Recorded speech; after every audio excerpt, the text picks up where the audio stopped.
Stackable apartment pods for housing. That's our Techstination. I'm Fred Fishkin. Joining us from a company called Cassette is founder and CEO Dafna Kaplan. Hi, Dafna. Hey, nice to meet you. Nice to meet you too. Well, you are bringing innovation to housing with your company. Give us the overview of what Cassette is up to. Sure. So I'll make the assumption that the most construction experience your audience has is maybe a kitchen remodel. And if that's the case, you probably know already how inefficient construction is. Take that to the commercial level where you're building a multifamily apartment, and that inefficiency remains. And so predominantly the experience of real estate developers is that projects are over budget, they take longer than planned, and there's a lot of really complicated reasons for that. So Cassette is aiming to take what is really what we've come to be used to in the product world as process improvement and efficiency, R&D, product prototyping, and putting that into a finished product that is an apartment building. That is an apartment that gets stacked into a building ultimately. And so it removes a lot of the risk, at least on the part of the building that's prefabricated in a factory. But it also reduces over time the cost because you finally get that process improvement that has been elusive in construction for so many decades. So that people can envision this, we're going to include some images here so people can see what we're talking about, those of you who are watching instead of listening. And if you're listening, we urge you to go watch as well.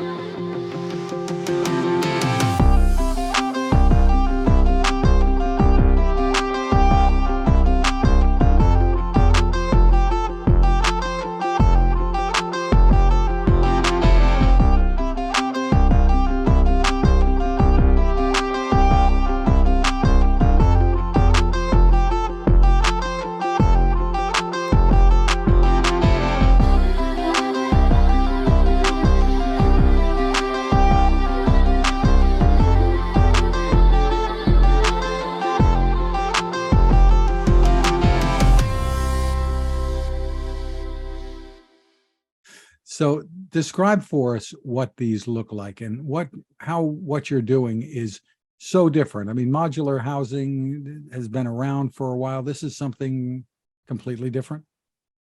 Yeah, it is not your grandfather's modular or your grandfather's manufactured housing. If you were to walk into an apartment that was a cassette apartment, you would not necessarily know that it was built with modular technology or modular means and methods. It's just a beautiful one-bedroom apartment.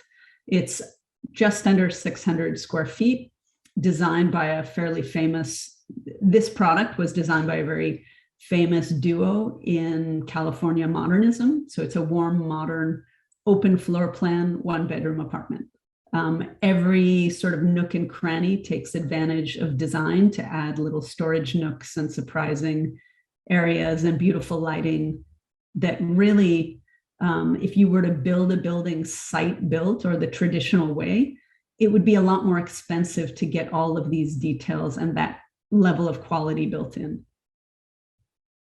So how did this come about, Dafna? What's your background and what led to this? Oh my goodness. Do you have 3 hours? So actually my background is I spent 10 years in the consumer product space. I worked for my early career, my early 20s. I worked for a company called Clarion that made automotive tech OEM for most of the auto manufacturers in Japan. And so I had sort of an early filter, I'd say career-wise, as to what Kaizen or Japanese lean manufacturing could look like. And as the world progressed in the product world and industrialization and became more and more efficient, I had life circumstances that transitioned me about, I want to say 17 years ago, to the architecture and construction sector. And so I've sort of watched the emergence of the prefab movement in architecture and construction with the lens of this early experience in product and manufacturing. And I felt like there was something that was always being left on the table, which was this ability to improve a product and make it more and more efficient over time. Because the biggest, even if you did a 200 unit apartment building and you made them all the same, that's 200 products. And you can imagine in consumer products, if you made 200 of anything, you're still kind of in the prototyping stage and you barely amortized your tooling. And it just didn't make a lot of sense to me. And there's a lot of reasons in real estate that it's very difficult to take the same thing and reutilize it over multiple projects. But I believe with the narrow focus that we have on a one-bedroom apartment to launch, there's an opportunity to do that and to get a single unit into the thousands and to start approaching this amazing trend we have in manufacturing where you can start to get the cost down through process improvement over time. And is there a limit to, I'm sure there is, as to how many of these can be stacked? So the product we've launched is designed to go to 5 or 6 stories, depending on the soil conditions. And that is primarily structural, for structural reasons, but there's another reason in construction. And that is that when you get beyond a certain height in high rise, your fire codes change. And so the structure is capable of supporting a high rise. We make a little tweaks to it to make it fit code. But the predominant change would have to be to add an extra layer of fireproofing to certain aspects of the module. So that may be a second product that we launch or a version of this that we launch. But the predominant usage for multifamily right now of one-bedroom apartments is on sort of this low to mid-rise range. So tell us what you're aiming at, who these are intended for, where, what is the market that you're aiming at with these structures? Sure. Really, it's the middle of the market, I guess, is what I would say I'm targeting. Although we know in the product world that you think you're releasing a product for one thing, and then someone completely different could end up purchasing it. But the purpose behind this design and this layout for a one-bedroom was our observation that the real estate development community was really only able to make a deal pencil, is how we say it. They were only able to make a construction project work if they were building a project for luxury tenants, like high-end condos, or if they were subsidized by the government to be doing affordable housing, which I would say affordable with a capital A, sort of that government subsidized affordable housing. And what's been happening for decades is that nobody has really been building multifamily housing for the middle. And in many cities, they call it the missing middle. And the demand for that product, the demand for sort of a 1 to 2 person household, which is about 78% of the rental market, sort of average middle income workforce folks, there's just very little product getting built for that market. So give us an idea. Of course, there are probably quite a few variables. What it would cost to build a unit. Sure. It's a hard answer. I mean, it's a hard question to answer. I'm not being elusive because we are selling a part of the building. We're not selling the whole building. And so it would be like asking somebody who makes elevators, like, what does it cost per unit? It sort of depends on what else the developer's putting in the building. So it's hard to sort of divide up how they're going to rent that apartment. I can tell you on average, we sell by quantity. So if a developer is doing 20 units or 100 units or 300 units, they get a better price as they order higher quantity, like in most product. So an average developer, say, is doing a 100-unit building.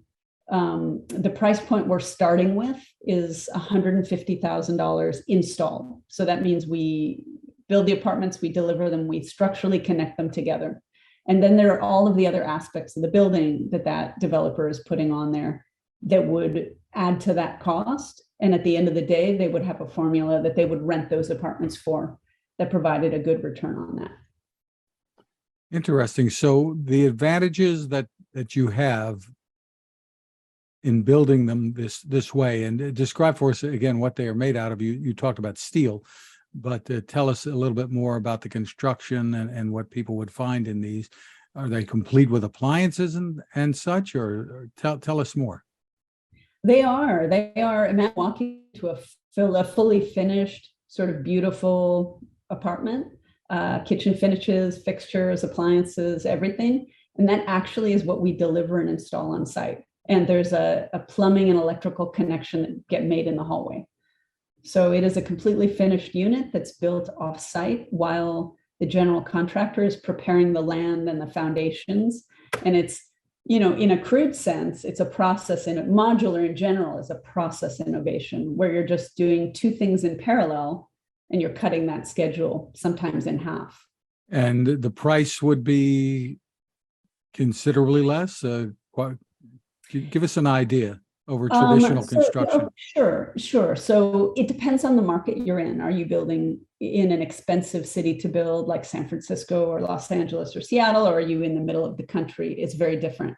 Right now, our price points to start make the most sense in the higher construction cost markets like the West Coast. So if we were building a cassette building, say in Oakland, building in a much higher quality build, which is a steel structure, that's what we build, would actually be, from a cost perspective, competitive or less than building out of wood on site. And the reason, and what your listeners might not understand, is that when you build a structure out of wood, it's sometimes more difficult to do that modularly above 3 or 4 stories, because wood has a lot more movement in it that makes the tolerances a little bit harder to stack. So steel gives you a very precise way to stack these taller, but it also gives you the ability to have huge openings and windows and sliding doors and generous natural light that are more difficult in a wood structure, because you need more sort of structure in wood to carry the same amount of weight. Really interesting. So are these being used today, or tell us where you are in the process of bringing them to market? Sure. We launched our product in an industry event a week ago Thursday, so fairly early in that sense. But we're launching with 2 projects. I can't be specific about them on the air, but within a couple of months, we'll be able to talk about them. A couple of projects in the Los Angeles area that are going to be breaking ground in 2023. Such a problem today, as we all know, with homeless and even senior housing and such. Are you aiming to try to help solve some of those issues with this type of housing? The homeless crisis and the inaffordability of housing was the motivation, among other things, for starting the business. So the long-term play there, or the big piece of what we're doing, is trying to reverse this dangerous escalation in cost. And a lot of that is due, in the last 2 or 3 decades, research is showing it's really the underbuilding. The US has underbuilt housing for decades, and we're getting slower and slower at building. So to increase the speed at which we can put housing into the market, but then also housing, as I mentioned earlier, that is more driven toward the masses and middle income costs, the more we increase that supply. And on the immediate, we have a relationship with a 501c3 that helps homeless youth gain independence over the course of 2-3 years. And so for every so many units we sell, we fund one of those homeless youth through that program to independence, because we feel a responsibility to not only solve the problem a year, 2 year, 3 years from now, but to do something right now. As long as there's profitability in the housing business, and we feel like this is a real growth area in construction, we think there should be a give back to solve that immediate problem. Wonderful. So where can people go for more information? You can go to our website, cassettesystems.com. Cassette spelled just like the old time cassette, and systems is plural. And there's an email link on there as well to just inquire directly any questions they might have. Terrific. Well, we wish you a lot of success with this and what you're trying to do. Dafna Kaplan, thank you for taking the time with us. Thank you so much, Fred. Take care.